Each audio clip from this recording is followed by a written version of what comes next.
नमस्कार भाई दोस्तों, बोला था ना सबका नंबर आएगा। चाहे कोई कितनी बड़ी अंधभक्ति करो, कितना ही बड़े गुण गाओ, चाहे कोई चमचा बनो या अंधभगत बनो, नंबर सबका आएगा।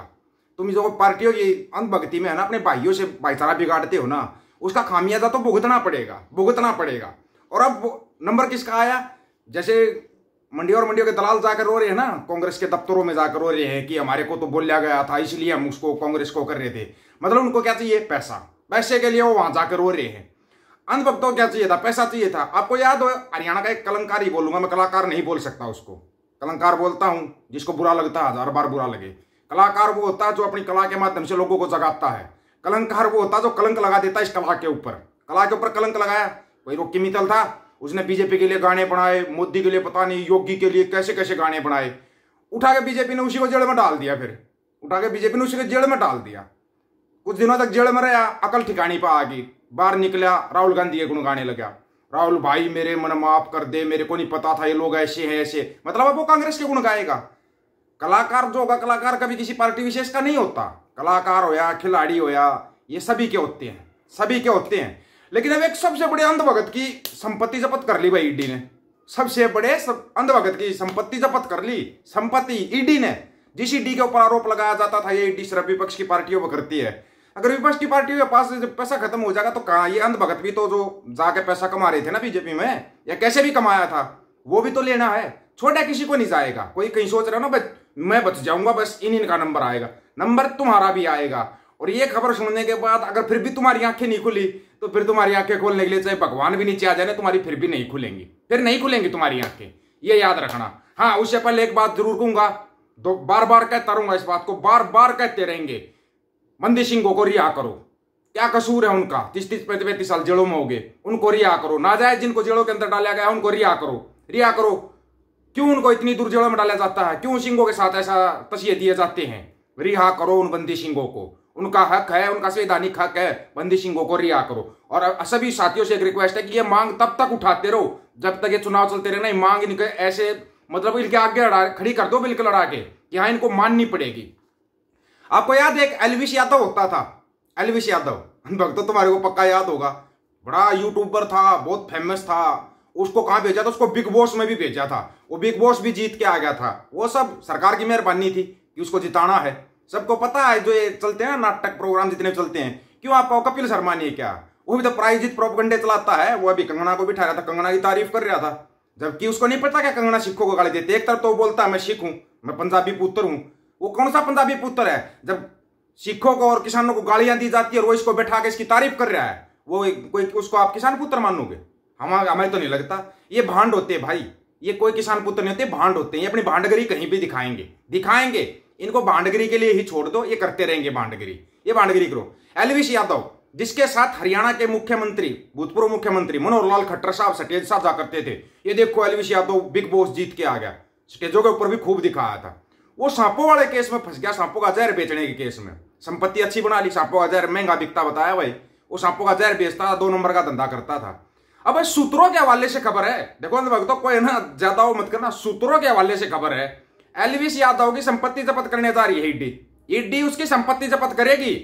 नंबर सबका आएगा, शांति रखो। धीरे धीरे नंबर सबका आएगा। और आएगा, ये मत सोचना नहीं आएगा, तुम बच जाओगे या तुम्हारे को कोई कुछ नहीं कहेगा। नंबर सबका आएगा मेरे भाई। तुम अंधभक्ति में आंखें नहीं खोलोगे, कुछ थोड़े बहुत पपीज की आंखें खुलने लगी, पता नहीं कैसे खुलने लगी। अभी 1-2 झटके को और देखोगे तो खुल जाएंगी। समय रहते खुल जाएंगी तो फायदे में रहोगे। नहीं खुलेंगी तो फिर वो तुम्हारा भी रॉकी मित्तल और वो बनेगा एलविश यादव।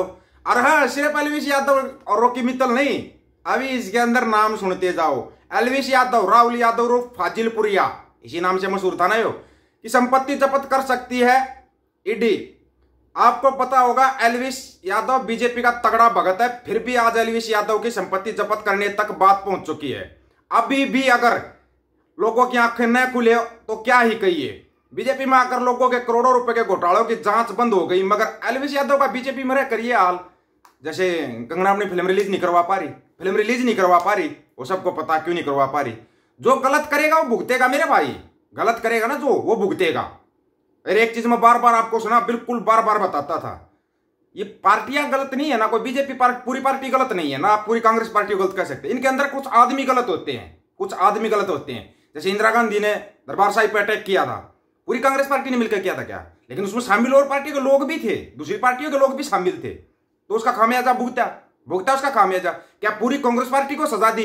पूरी कांग्रेस पार्टी को तो सजा नहीं दी ना सिखों ने। लेकिन ये लोग क्या दिखा रहे हैं, सिख तो सभी को सजा देते हैं, सभी को कभी नहीं देते। जो गलत करेगा वो भुगतेगा, चाहे वो कहीं पर भी हो, कोई भी हो, गलत करने वाला हमेशा भुगतेगा। ये बात आप ना कहीं भी बुलवा लेना, कहीं भी कहलवा लेना, वो तो भुगतेगा भाई, उसको तो कोई बचाने वाला नहीं है। अगर नीचे वाले छोड़ देंगे ना तो ऊपर वाला तो देख रहा है ना, और ऊपर वाले की लाठी में आवाज नहीं होती, ऊपर वाले की लाठी में कभी आवाज नहीं होती, वो पड़ती है ना तब बेबाव के पड़ती है। ऊपर वाला मदद पूरी करता है, अगर आप हक सच के रास्ते पे चलोगे आपकी पूरी मदद करेगा। मानते हैं थोड़े कष्ट आएंगे, ज्यादा कष्ट कभी नहीं आएंगे। कष्ट तुम ये देखो, तुम इससे ज्यादा कष्ट हो सकते क्या? 10वें पिता गुरु गोविंद सिंह महाराज ने अपना सर्वंश दान कर दिया और फिर भी बोला कि हे अकाल पुरख वाहेगुरु, मैं आपका देना नहीं दे पाया। उन शब्दों को सुनकर देखो, उन शब्दों के अंदर कितनी ताकत छुपी हो, सुनकर देखो आप एक बार, कितना भरोसा है उनके अंदर, कितनी एनर्जी है उनके अंदर। सुनकर देखो चीजों को, सुन के। अगर आप बात करते हो सिक्कों की, सिक्कों का देना तो आप ना जितने आपके शरीर के अंदर रोम है ना, आप एक एक रोम जितने रोम है ना उतना भी कर दोगे ना सिक्कों के लिए, तब भी सिक्कों का देना दे नहीं पा सकते, आप नहीं दे पाओगे। गारंटी है अपनी इस चीज की। बहुत बोलते तू सिक्कों के लिए, मैं तो कुछ भी नहीं कर रहा भाई सिक्कों के लिए, ना मैं सिक्की के लिए कुछ कर रहा। जो कुछ भी कर रहा हम तो वो कर्ज उतार रहे हैं, जो सिक्की का कर्ज चढ़ा हुआ है हमारे ऊपर, वो कर्ज उतार रहे, वो नहीं उतर पाएगा, हमारे को पता, हमारे से नहीं उतर पाएगा कितना ही जोर लगाए।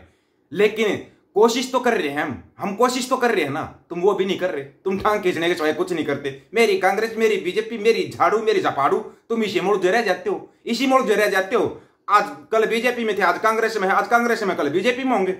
ये तो लहर देख कर चलते हैं मेरे भाई, ये कुर्सी के कीड़े हैं, ये कुर्सी के कीड़े लहर देख कर चलते हैं। इनके कारण अपना भाईचारा खराब मत कर लेना। पहले बता रहे हूं, हरियाणा में चुनाव है, भाईचारा खराब करके बैठोगे, पहले बता दिया। पंजाब में चुनाव थे, यही चीज बार बार बोलता था, अपना भाईचारा खराब मत करना। कोई पार्टी, हर पार्टी को अधिकार है अपना प्रचार प्रसार करने का, हर पार्टी को अधिकार है। लेकिन ये नहीं कि उस पार्टी के लिए झंडा उठाकर अपने भाइयों से दुश्मनी मोल ले लोगे तुम।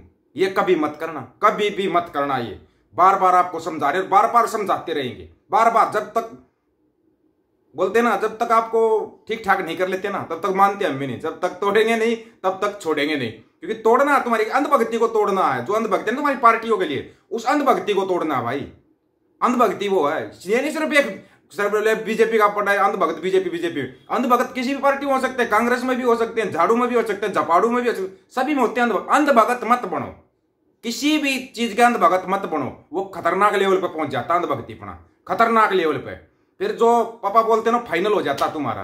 अब ईडी ने बोल लिया तो बस संपत्ति जब्त होगी तो होगी, देख लेना अंधभक्त, तुम्हारे पास तो कुछ मिलेगा नहीं, तुम्हारा तो अंदर से कच्चा भी फटा हुआ है, तुम्हारे पास क्या है। लेकिन कुछ नहीं बचेगा ना तो तुम्हारी कुछ तो बेचा जाएगा, तुम्हारा भी पकड़ के कुछ तो तुम्हारा भी बेचा जाएगा। देख लेना तुम्हारे अंदर कुछ बचा हो तो। दिमाग तुम्हारे पास नहीं है, दिल तुम्हारे पास नहीं है, तुम्हारे पास है क्या? गुर्दे हैं वो गोबर खा के खराब हो चुके हैं, तुम्हारे पास कोई चीज ही नहीं है।